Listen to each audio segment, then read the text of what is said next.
Assalamu alaikum, dear viewers. Our today's session is on the structures of present and dependent tense. क्योंकि पिछले session में हमने present and dependent tense के uses को detail में discuss किया था। आज के क्लास में हम इसके स्ट्रक्चर्स को एक्सप्लेन करेंगे कि हमने present and dependent tense के सेंटेंसेस को किस तरह बनाना है। तो आप लोगों ने कई स्टूडेंट्स को ये पता होगा कि प्रेजेंट एंड डेफिनेट्स के उर्दू के सेंटेंसेस के एंड में है, टी है, एक्सेट्रा ये चीजें आती है। ये तो उर्दू में आइडेंटिफिकेशन है, उर्दू में इसका पहचान है। लेकिन आप लोगों को इंग्लिश में टेंस का पहचान किस तरह करना होता है, तो इसके लिए इम्पोर्टेंट चीज जो है वो स्ट्रक्चर्स है। स्ट्रक्चर की वजह से आप लोग किसी टेंस का इंग्लिश में आइडेंटिफिकेशन इजिली कर सकते हो। तो चलो आते हैं प्रेजेंट एंड डेफिनेट्स के स्ट्रक्चर की तरफ। तो सबसे पहले हमारे साथ है पॉजिटिव स्ट्रक्चर, जिसकी वजह से हम पॉजिटिव मतलब सादा मुस्बित जुमले बनाएंगे। तो पहले सब्जेक्ट, फिर इसके बाद फर्स्ट फॉर्म द वर्ब, और फर्स्ट फॉर्म द वर्ब के साथ तीन चीजों का इजाफा होगा। वो क्या है? एस, ईएस और आईईएस। फिर इसके बाद ऑब्जेक्ट है। ये एस, ईएस, आईएस, इसका इजाफा हमने कब करना है, तो ये फिर हम नीचे रूल्स में डिस्कस करेंगे। तो चलो इस स्ट्रक्चर के मुताबिक हम एक सेंटेंस में आते हैं। ही ड्राइव्स अ कार। तो ही हमारे साथ सब्जेक्ट है, फिर इसके बाद first form the verb drive है, और इसके साथ हमने इसका इजाफा किया है, और इसके बाद हम ऑब्जेक्ट अकार लगाएंगे। तो डियर व्यूअर्स, जब आप लोगों को कहीं पर भी आप लोग मिसाल के तौर पर कोई इंग्लिश टेक्स्ट बुक रीड करते हो या न्यूज़पेपर रीड करते हो, तो जब आप लोगों को सब्जेक्ट के फौरन बाद फर्स्ट फॉर्म द वर्ब आ जाए, तो ऐसे आप लोग अंदाज लगा सकते हो कि ये प्रेजेंट एंड डेफिनेट टेंस है। तो हमारे साथ ये इस टेंस का इंग्लिश में पहचान है, उर्दू में पहचान है, टी है, ये चीजें है। ये चीजें आप लोगों को उर्दू के सेंटेंसेस ट्रांसलेशन में आप लोगों को मदद देगा, लेकिन स्पोकन में आप लोगों को ये स्ट्रक्चर जो है ये आप लोगों को मदद देगा। ओके, अभी आते हैं वर्ब के साथ जो एक्सट्रेडिशन हम करते हैं, इसको हमने कब करना है। तो इसके लिए फर्स्ट रूल है ही, शी, एट, मतलब ये थ्री जो है सिंगुलर थर्ड पर्सन प्रोनाउन है, और इसके साथ जब सिंगुलर नाउन हो तो इन चीजों के साथ हम क्या करेंगे, फिर हम वर्ब के साथ एस, ईएस और आईएस का इजाफा करेंगे जब हमारे साथ सब्जेक्ट में ये चीजें हो। ओके, अभी दूसरी कंफ्यूजन की बात यह है कि अगर सपोज हमारे साथ सब्जेक्ट में ही, शी, एट या सिंगुलर नाउन में से कोई चीज आया है, तो अब वर्ब के साथ तो हमने तीन चीजों का इजाफा करना है। तो इन तीनों में से फिर हम किस चीज का इजाफा करेंगे, तो ये आप लोगों को सेकंड रूल में क्लियर होगा। A verb ends where X, CH, double S, Z, SHO.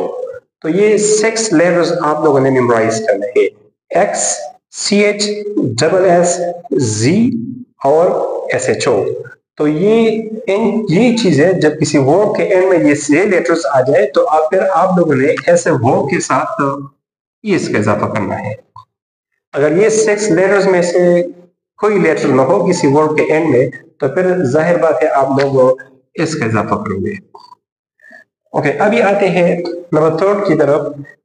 अगर आप लोगों के साथ ऐसा वर्ब हो जिसके एंड में क्या हो, वाई हो, लेकिन इसमें फिर एक कंडीशन है, एक शर्त है कि वाई से पहले क्या हो, हमारे साथ कॉन्सोनेंट हो।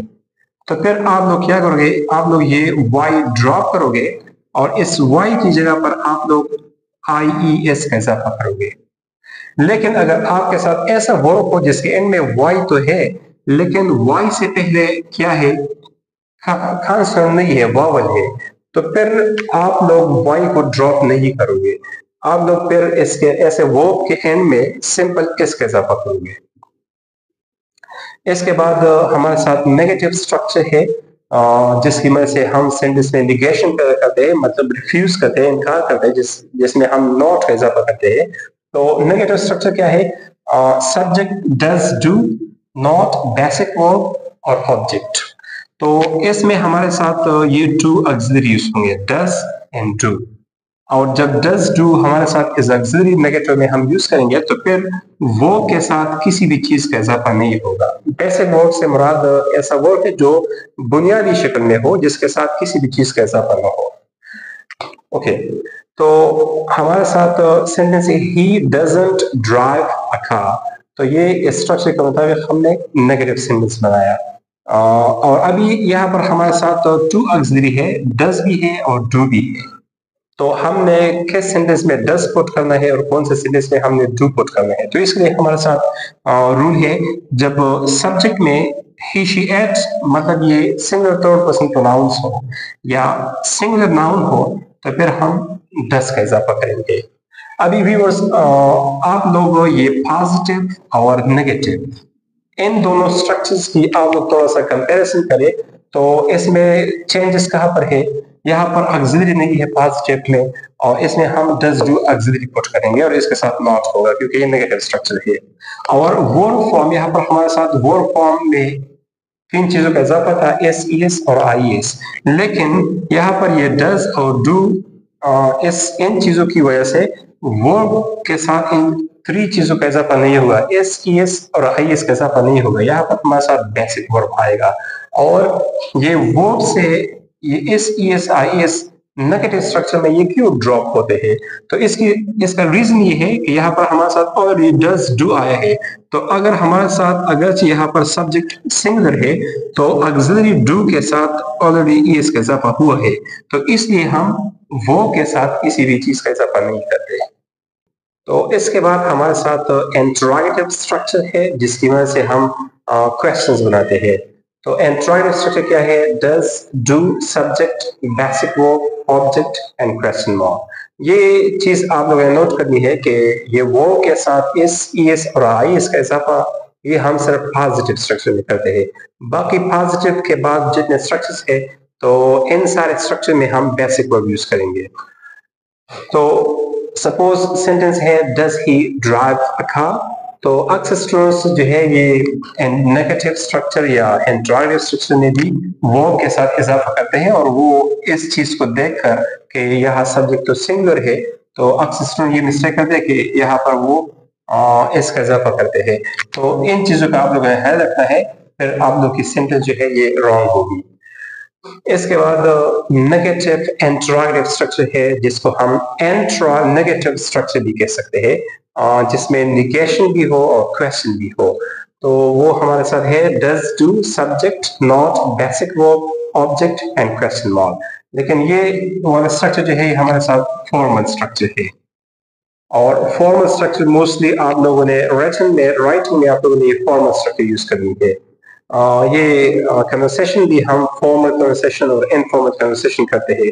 फॉर्मल कन्वर्सेशन जिसको हम रस्मी गुफ्तगू कहते हैं, जो हम अपने से बड़ों के साथ करते हैं या ऑफिसर्स या टीचर्स के साथ जो गुफ्तगू करते हैं, जिसमें हम अल्फाज का चुनाव इंतहाई एहतियात के साथ करते हैं और इसमें हम इंतहाई रिस्पेक्ट शो करते हैं। तो ऐसे कन्वर्सेशन को इसको फॉर्मल कन्वर्सेशन कहते हैं। और जो इनफॉर्मल है तो ये अक्सर हम हम उम्र अपने फ्रेंड्स के साथ जो कन्वर्सेशन करते हैं जिसमें हम अल्फाज का चुनाव इसमें एहतियात नहीं करते, तो इसको इनफॉर्मल कन्वर्सेशन कहते हैं। तो ये हमारे साथ फॉर्मल स्ट्रक्चर है, ये मोस्टली राइटिंग में हम ये स्ट्रक्चर यूज करते हैं। तो इसमें है suppose do we not speak Pashto, तो ये इंट्रोगेटिव नेगेटिव इंट्रोगेटिव स्ट्रक्चर का सेंटेंस है। तो और हमारे साथ इसमें इनफॉर्मल जो स्ट्रक्चर है इसमें हम ये नॉट जो है ये सब्जेक्ट के बाद पुट नहीं करते बल्कि इसको हम स्टार्टिंग में ऑक्सिलरी के साथ पुट करते हैं। Suppose don't we speak Pashto, तो ये इनफॉर्मल स्ट्रक्चर है, मोस्टली ये स्पोकन में यूज होता है। ओके, एक चीज हमसे रह गया था, वो था वो ऐसे वो जिसके एंड में X C H double S G और एस एच ओ हो तो इसके साथ हम ई इसके साथ करते हैं। हमने इस पर एग्जांपल्स नहीं दिए थे। तो suppose she brushes her teeth, तो ये वर्ड जो है इसके एंड में एस एच आया है और हमने रूल्स में लिखा था कि जब एस एच हो तो फिर हम वो के साथ ई इसका इजाफा करेंगे। या सपोज नेक्स्ट सेंटेंस है दे रिलैक्सेस, तो यहाँ इसके एंड में एक्स है और जब वर्ड के एंड में एक्स हो तो फिर हम ई इसका इजाफा करेंगे। लेकिन अक्सर स्टूडेंट्स ये मिस्टेक करते हैं, इसलिए मैंने ये सेंटेंस डिलिबरेटली कज़न मैंने सारा लिखा। अक्सर स्टूडेंट्स वर्ब के एंड को डायरेक्टली वो देखते हैं कि वर्ब के एंड में चलो एक्स आया है या ch आया है या डबल एस है तो चलो is का इजाफा करते हैं। लेकिन आप लोगों ने वर्ब के एंड को पहले देखना नहीं है। आप लोग का फर्स्ट स्टेप ये होगा कि आप लोग सब्जेक्ट को देखोगे कि सब्जेक्ट हमारे साथ क्या है, क्योंकि ये सब्जेक्ट हमें परमिशन देगा कि आपने वर्ब के साथ एडिशन किस चीज की करनी है या नहीं करनी। तो यहाँ वर्ब दे है तो इस सेंटेंस में हम इस के इजाफा नहीं कर सकते। तो इन चीजों का आप लोगों ने ख्याल रखना है। So I hope you learned many things in today's session, and present and dependence is as clear as crystal for you. But in the end, you have to do exercise.